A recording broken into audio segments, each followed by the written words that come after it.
अरे प्रभु को गिन गिन के गालियां देता था शिशुपाल। ये जब शिशुपाल प्रकट हुआ तो बुआ का ही लड़का था, 4 भुजाएं थी।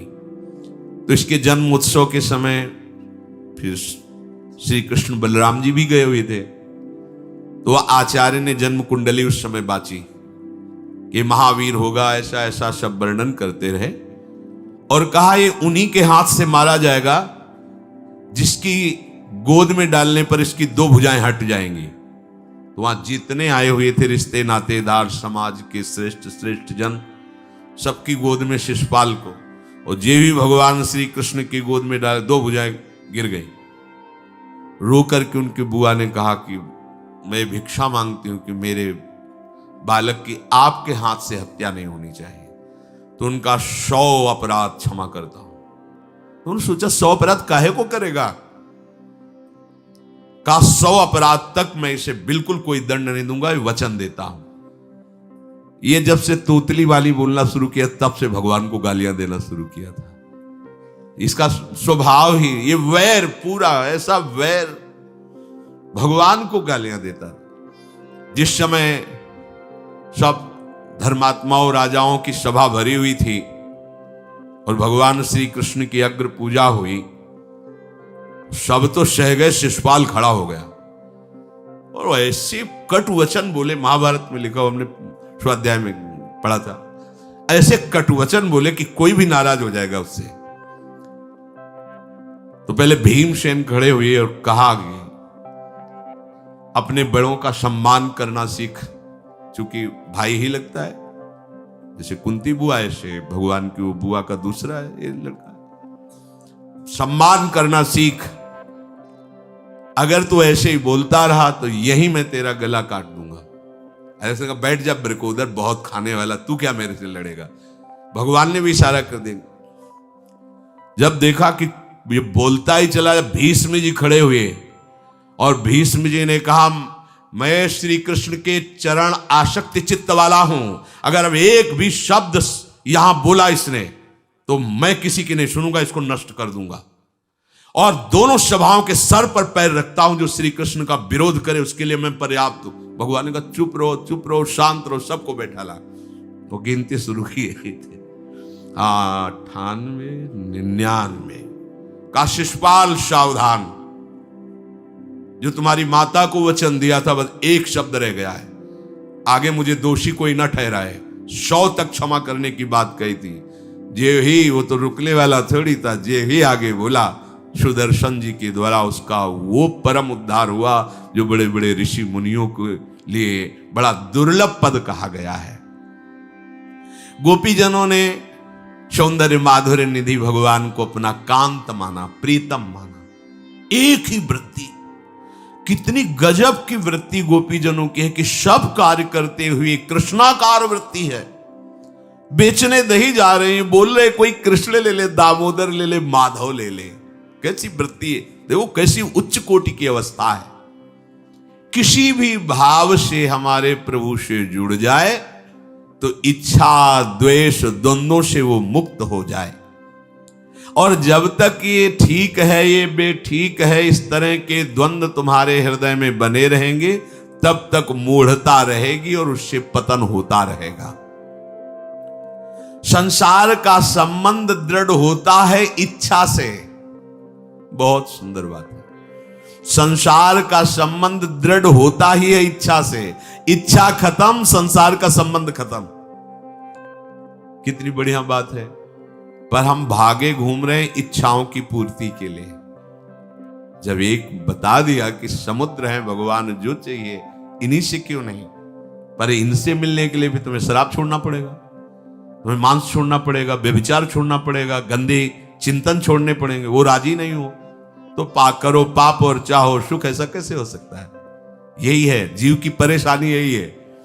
वो ये चाहते हैं कि हे संत महात्मा, हे भगवंत, हमको छूट दो, हम खूब गंदे आचरण करें और आप हमसे सेव संतरा रुपया पैसा ले लो और आप ऐसा आशीर्वाद दो कि हमारी उन्नति होती रहे, दुख न मिले, हमें सुख ही मिलता है। कभी स्वप्न में भी नहीं हो सकता। तब लग कुशल न जीव कहूं, सपने हूं मन विश्राम, जब लग भजत न राम कहूं, शोक धाम तज काम। ये दुखों का खजाना काम अर्थात इच्छा, इसका त्याग करके भगवान की शरण में होकर जब तक नाम जप नहीं करोगे, स्वप्न में भी तुम्हें विश्राम नहीं मिलेगा। और नाम जप एक गंदे आचरण करने वालों के हृदय में नहीं हो सकता। नाम परम पवित्र है।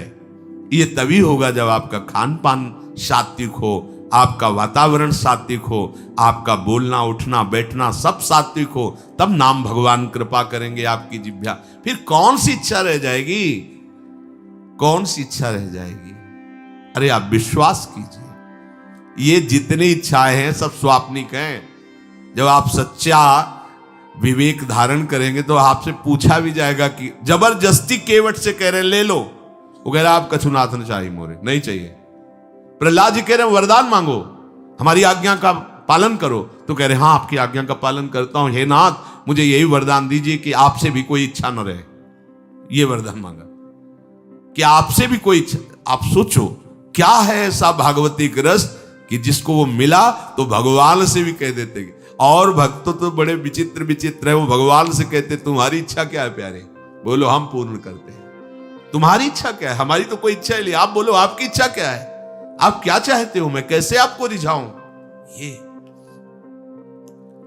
जब कामना को लेकर के मनोवृत्ति का प्रवाह संसार की तरफ होता है, तब ये कामना ही हमें राग द्वेष में बांध देती है। जो महापुरुषों ने उपासना करके शास्त्र स्वाध्याय करके अनुभव किया है, उसे ध्यान से सुनो। इच्छाओं से बचने का उपाय, इच्छा ही आपके बंधन का कारण है, इच्छा ही जन्म मरण का कारण है।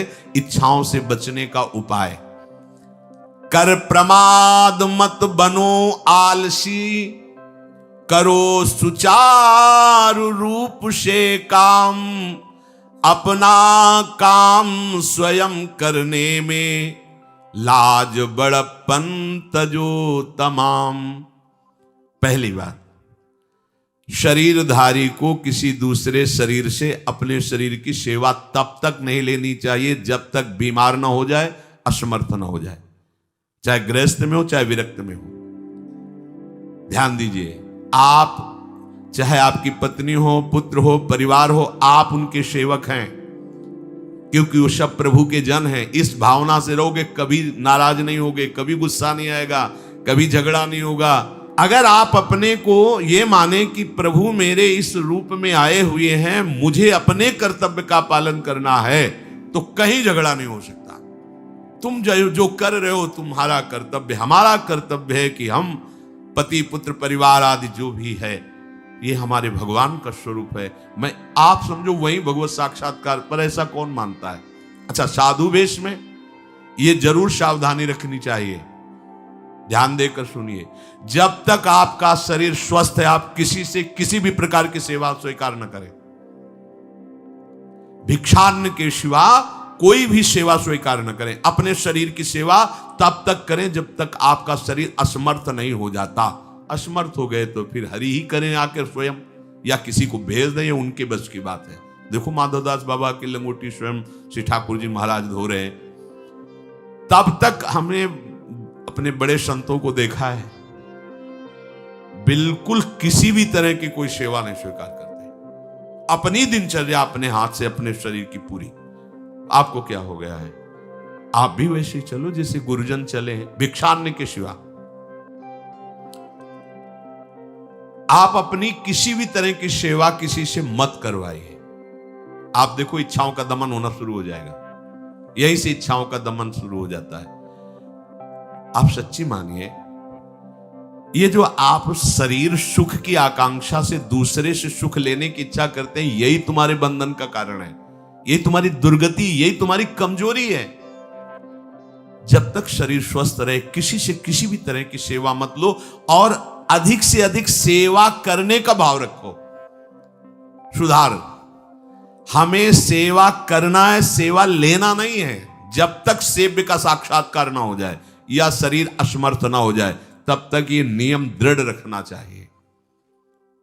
गुरुजनों को भी देखा, श्री जी की सेवा कर दो, रसोई के से बाहर, शरीर सेवा में कभी भी नहीं। कभी धोखे से ऐसे वस्त्र आदि रह गए और महाराज जी अनुपस्थित धो के जल्दी से फैला दिया तो भी डांट लगी, ऐसा क्यों किया? नहीं रखे थे महाराज जी, हमने ऐसा कर नहीं, जब तक हम कहें नहीं तब तक नहीं। आज भी सरकार अपने ही हाथ से श्री जी को भोग लगा के ही, सब हैं पर वो अपने ही हाथ से 2 रोटी भोग बना के। देखो बुजुर्ग संतों को, बड़े महापुरुषों को हमने देखा है अपने शरीर, जब तक शरीर में सामर्थ्य है तब तक, ये महापुरुषों का आदेश है, अपना काम स्वयं करने में लाज बड़प्पन तजो तमाम। अपना काम करने के लिए आप किसी को भी आदेश मत करें, किसी की भी सेवा स्वीकार न करें। हाँ हमें भूख लगेगी तो रोटी मांग लेंगे जाकर के, क्या जरूरत है हमें किसी की सेवा स्वीकार करने की?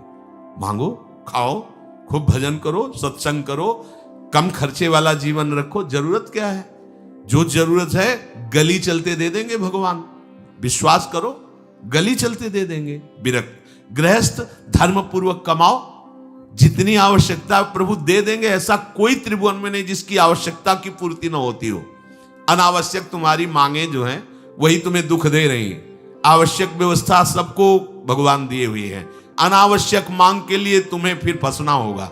ये तुम्हारी अनावश्यक मांगे हैं, ये हो जाए वो हो जाए वो, जो आपको जीवन जीने के लिए जरूरी है, धर्म पालन के लिए जरूरी, वो बिना मांगे भगवान दे रहे हैं सबको। देख लो, हाँ आप कि भाई हमको उस परिकर में रहना है, उस कोर्ट से रहना है, वो सब वीआईपी, तो हमको भी उस कोर्ट का, ये मांगे हैं तुम्हारी। तुम्हारा प्रारब्ध जितना है उतना तुम्हें मिलेगा, जो आवश्यक है वो तुम्हें मिलेगा। अनावश्यक मांगे करोगे फंसोगे, अधर्म में कूदना पड़ेगा तुम्हें। हाथ पैर सब साधन प्रभु ने दिए, दया कर तुम्हें समान, फिर क्यों उनसे काम न लेते, क्यों रखते हो झूठी शान। तुम्हारी सेवा के लिए तुम्हारे पास हाथ है, तुम्हारे चरण है, तुम्हें बुद्धि दी है, दूसरे से क्यों सेवा स्वीकार करते हो? प्रभु ने दया करके उद्धार के लिए तुम्हारे पास पूरी सामग्री दे दी, उसका प्रयोग करो। तन मन दोनों का हित करता, निश्चय शारीरिक श्रम युक्त। देखो ये है, जिसने अपना परम मंगल ठाना है वो शरीर को कभी प्रमाद में नहीं रखता, चाहे गृहस्थ हो चाहे विरक्त हो। ये आलस्य प्रमाद किसी के लिए भी ठीक नहीं है। नियत समय तक सो जाओ, इसके बाद खूब मेहनत करो, चाहे गृहस्थ हो चाहे विरक्त। विरक्त हो तो खूब नाम जप, वाणी पाठ, ब्रह्मचर्य से रहना, आसनों में बैठना, हाँ सेवा करना, शारीरिक श्रम नहीं, खूब सेवा करो, धाम की सेवा करो, नालियां साफ करो, गलियां साफ करो, जो सेवाएं में इसे श्रम करो। ब्रह्मचर्य पचाने के लिए श्रम भी तो होना चाहिए। श्री जी की प्राप्ति के लिए मन वचन कर्म से श्री जी के चरणों का आश्रय लेकर के जितना आप अन्न डालते हो उतना आप इसका प्रयोग करो शरीर का। इससे ममता मत रखो, खूब धाम। पुराने संतों को देखो, सोहनी पकड़े कहां कहां तक परिक्रमा में लगा। हमने देखा है एक हरिदासी महात्मा थे, पीछे पानी घाट की तरफ उनकी छोटी सी कुटिया, किलोमीटर तक ऐसे ही सोहनी लगा रहे। वृद्ध वृद्ध महात्मा सेवा करें, अपने लोग जवान महात्मा होकर शरीर स्वस्थ होकर बेइज्जती सम। अगर सोहनी पकड़ के खड़े हो जाओगे गली में तो आपको लगेगा अपनी बेइज्जती हो रही है। वाह कितनी बड़ी इज्जत है हमारी। स्वामिनी के महल की बीथियों में सोहनी लगाने में तुम्हें बेइज्जती लग रही, वो आचार्य चरण याचना कर रहे हैं। यत्किंकरीषु बहुशा खलुका कुवाणी नित्यम परस्य पुरुषस्य शिखंड मौले तस्या कदापि रसनिधेर वृषभानुजायास तत्केल कुंज भवनांगण मार्जनीश्याम। लाडली जो ऐसी कृपा करो कि आपके वृंदावन धाम में कहीं सोहनी लगाने वाली, पोछा लगाने वाली मैं बन जाऊं। मांग रहे हैं। एक से कहा भैया चाहे जितना बुरा प्रारब्ध हो, यहां जो भगत आते हैं उनके जूते साफ कर दिया करो, प्रारब्ध खत्म हो जाएगा। भाई आप समझो ये वो दवा है जो बेजोड़ है, इसे कोई काट नहीं सकता। अच्छा अगर ऐसे न समझो तो हम आपको समझा रहे हैं। गुरुद्वारे में चले जाओ, चाहे जितना बड़ा अधिकारी हो, सबसे पहली जोरी सेवा यही होती है, पादुका की सेवा करो। समझे में नहीं आ रहा तुम्हें? अरे जिसे हम हंसते हंसते कह रहे हैं वही तुम्हारे बंधन काटने का कारण बन जाए, यदि मान लो बात। पर वो हम जूता साफ करेंगे नहीं। मन से हम कितने गंदे हैं ये हम नहीं देख पा रहे हैं। वो तो बाहर वृंदावन की रज उनमें पादुका में लगी, छोटी मोटी बात नहीं है। पादुका जो रखी है ये बंधनी है, आप इनको ऐसे साधारण जूते मत समझना, ये रज में चलते। एक दिन एक ब्रजवासिनी माई रोटी रखे, उसके ऊपर पादुका रखे, एक हाथ में लाला लिए और एक हाथ में जल का ऐसे लिए जा रहे, उनका अभ्यास ऐसा। अब पादुका पहन के चलने में परेशानी होती थी, तो कोई एक संत थे और बाहर से आए हुए थे, तो हंस दिए कैसे बावरी है, रोटी के ऊपर जूता लगा। ऐसे मतलब कितने साल हो गए ब्रजवास करते हुए, वह कई वर्ष हो गए। अरे वो जूती नहीं है जो साधारण जूती है, वृंदावन बरसाने की रज लगी हुई, इसमें ये रज लगी हुई है, तुझे रज नहीं दिखाई दे रही, जूती दिखाई दे, क्या ब्रजवास कर रहा है। डांट के चल दी। ये समझो, हम कहें कि जूती साफ करो तो हम जूती साफ करेंगे, और ये है कौन सी जूती साफ में, क्या रज है। वृंदावन बरसाने सब जगह घूमते रहते हैं ये महाभागवत जन। अगर इनकी ये गृहस्थ विरक्त मत देखो, सब लाडली जी के लाडले हैं जो यहाँ आए हुए हैं। अगर हम उनकी पादुका साफ करेंगे तो हमारा हृदय साफ हो जाएगा। पर कोई मानता कहाँ है। अपनी सेवा स्वयं करो और दूसरे की सेवा मिल जाए तो जैसे लोभी आदमी के सामने धन फेंक दे तो कैसे भागता है, ऐसे आपको होड़ लगनी चाहिए कि ये आदमी इतना न कर पाए जितना हम सेवा करें। परमार्थ में शरीर पोषण नहीं, परमार्थ में शरीर की धज्जियां उड़ानी है, अहंकार की, देहाभिमान की। राखे अपने को सदा भगवत सुमिरन लीन, सुने न जग के दोष गुण, करे न चित्त मलिन। सदैव अपने को ये देखता रहे कि प्रभु का सुमिरन चल रहा है कि नहीं अंदर। ये बहुत बड़े काहे की परेशानी, हम तो यही समझ नहीं पा रहे कि इतनी झंझटें लेकर कैसे घूम रहे लोग। अगर हृदय में राधा राधा चल रहा है, आप व्यापार कर रहे हो, नौकरी कर रहे हो, गृहस्थ हो, विरक्त हो, जो भी, अब आपको चिंता क्या होनी चाहिए। देखो ना, थोड़े दिन ऐसे चल के देखो, हर कार्य बहुत अच्छा होता है जब भगवत सुमिरन पूर्वक आप एकाग्रता पूर्वक कार्य करें, हर कार्य में आपको आनंद आएगा। पर वो तो शरीर पोषी, जैसे आग जलने में फफोला पड़ जाता है ना, उसको बहुत संभाल के रखते हैं, ऐसे देहाभिमानी साधक भी होते हैं। कोई कोई इतना शरीर को सजा के, इतना संभाल के कि लगता है यही भगवत प्राप्ति है इनकी, कि इनके शरीर बिल्कुल ऐसे नहीं। संतों ने देखो ना कैसे अपने शरीर के राग का त्याग किया है, गुरुजनों की आज्ञा में तत्पर होकर धज्जियां उड़ा दी देहाभिमान की, तब उनको परम पद प्राप्त हुआ है। अपने शरीर का राग रखने वाला परमार्थ में कैसे चल सकता है। कब तक फंसे रहोगे विषयासक्ति वासना में हो दीन, अरे कब तक मन में भरे रखोगे दुर्विचार दुर्भाव मलिन। जिन भोगों के लिए हो रहे तुम लालायित सुखमय जान, यही घोर दुख उपजाएंगे, बढ़ जाएगा अज्ञान। इसलिए छोड़ो सब आशा ममता आसक्ति कामना मद अभिमान, एकमात्र शरणागत होकर भजो निरंतर राधे श्याम। प्रभु की आसक्ति हृदय में धारण करो, यही समझ में नहीं आता। चले हो राग त्यागने के लिए, पोषण कर रहे हो शरीर राग का, कैसे बात बने। चलो कोई विषय संसारी है तो लगता है अभी बेचारा है।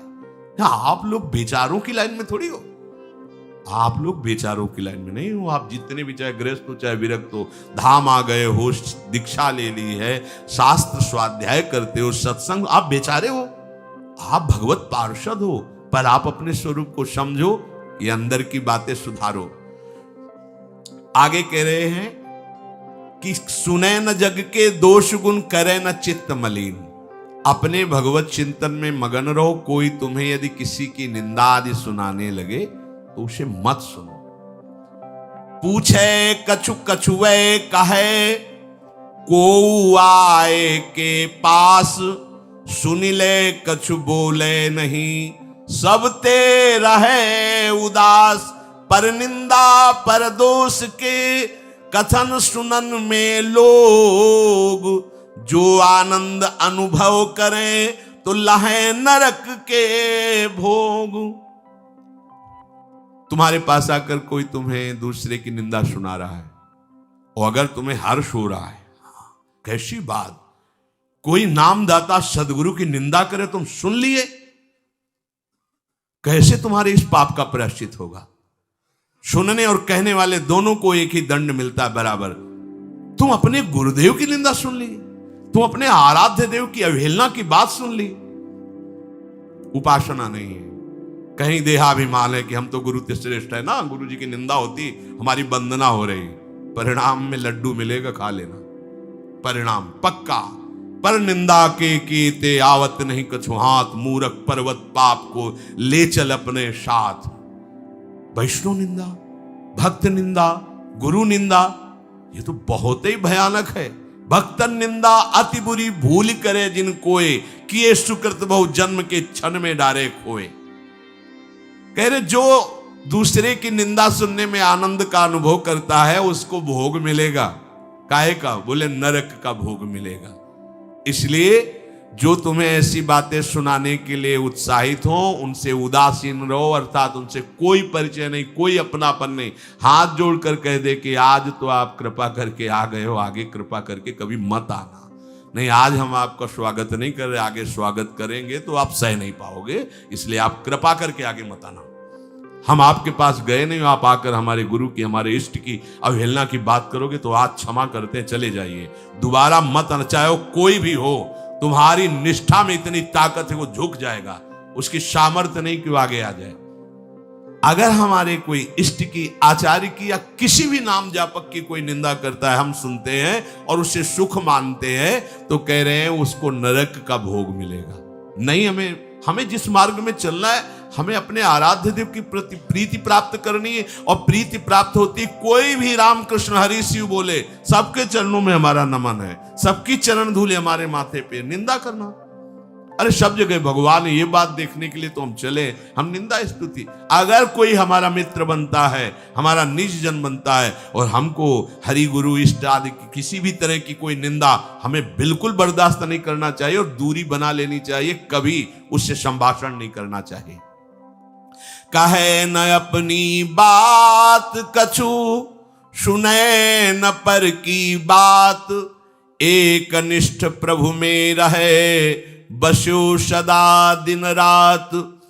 अपने हृदय की भक्ति की बात सहसा किसी से ना कहे और ना किसी की बात सुने, क्योंकि हमें अपनी आचार्य निष्ठा, गुरु निष्ठा से चलना है।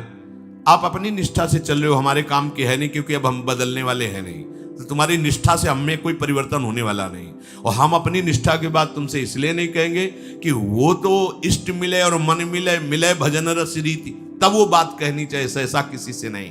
तो क्या करे, एक निष्ठ होकर अपने आराध्य देव में दिन रात लगा रहे। ये बहुत जने, बहुत जगह जाना, बहुत लोगों से व्यवहार करना, ये सब भजन में बाधक बात है। समिट जाओ, अपनी लाडली लाल को दुलार करो, नाम जप करो, धाम वास करो, बहुत बहुत जो है, हाँ दर्शन कर आओ। नहीं, एकांत वास करो, प्रभु खुद आके दर्शन दे देंगे, मान लो विश्वास। अगर आपका भजन ठीक चल रहा है, सही मार्ग चल रहे हो, तो दर्शन वाली बात ही हट जाएगी, क्योंकि फिर वो समा जाते हैं, हृदय में समा जाते हैं, नेत्रों में समा जाते हैं, मन में समा जाते हैं। आनंद की उमगन में कभी गए, आंख लड़ा ली प्रभु से, नहीं तो आंखों में ही बसे रहते। पी मूर्ति नयनन बसे, तेहि रस रहाय समाये। राग रोष दुख दोष में जग सो रहे सचेत, काहू सो न करे कबो वैर भाव अरुहेत। कोई इच्छा न रखो तो तुम्हें कभी क्रोध नहीं आएगा। इच्छा राग ही द्वेष को उत्पन्न करती है। इन दोनों से सचेत रहो, ना किसी से तुम्हारा द्वेष होने पावे न राग। कभी किसी से किसी भी तरह अगर झगड़े का, लड़ाई का अवसर आता है तो हाथ जोड़कर निकल जाओ, झगड़ा मत करो। उससे ये होगा कि आपकी वृत्ति बच जाएगी, नहीं तो वृत्ति द्वेष पूर्वक बार बार उसका चिंतन करेगी जब भजन में बैठोगे, और उसके प्रति अशांति, जलन पैदा हो जाएगी। सब सो न्यारो होई रहे, पर खारो हु नहीं होए। सबकी सब कुछ सहे नीति, वो प्रभु को प्यारो होए। समझो बात, सबसे अलग रहो, किसी से अपना मन मत मिलाओ, केवल मन नाम से मिलाओ, प्रभु से मिलाओ, गुरुवाणी से मिलाओ। पर किसी का अपमान मत करो, किसी के लिए ऐसा कड़ुआ वचन मत बोलो कि उसके हृदय मंदिर में बैठे भगवान हैं, उसका हृदय दुखी हो जाए। सबकी सब कुछ सह लेता है जो कोई, वही प्रभु का प्यारा होता है। करे न जग चर्चा कबों, रहे सदा चुपचाप, रही इंकित निज भजय प्रभुता को सेवें आप। जो जगत की कभी भी चर्चा नहीं करता, मौन धारण करके केवल प्रभु के चिंतन में मगन रहता है, उसका भार प्रभु ले लेते हैं, उसकी सेवा आप स्वयं करते हैं। प्रभु किसी न किसी रूप में आके उनका भरण पोषण करते हैं। पै प्रभु के रस प्रेम की निर्मल गोपन बात, कहे न काहू सो कबों, सहे सकल आघात।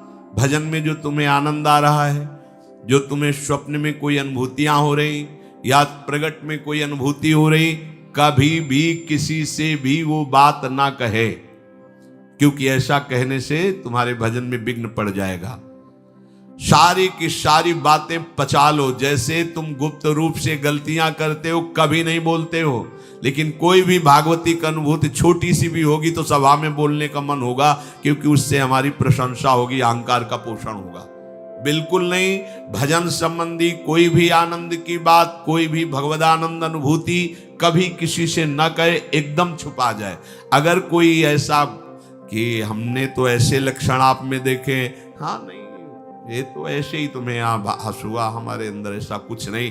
कोई भी भागवतिक वृत्ति कहीं अपने में आरोपित करके प्रदर्शन का कार्य न कर दे।